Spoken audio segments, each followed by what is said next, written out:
Subscribe to AAN Creation and press the bell icon for latest videos.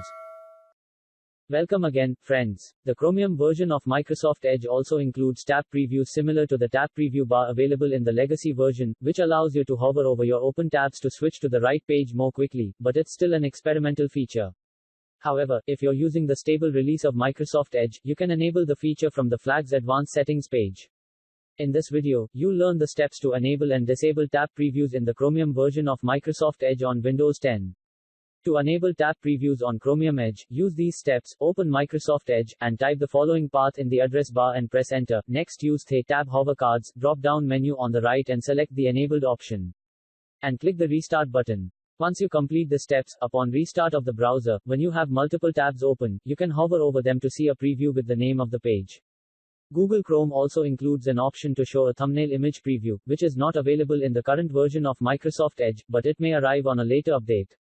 To disable tab hover cards on Microsoft Edge, use these steps. Use the tab hover cards drop-down menu on the right and select the disabled or default option, and click the restart button.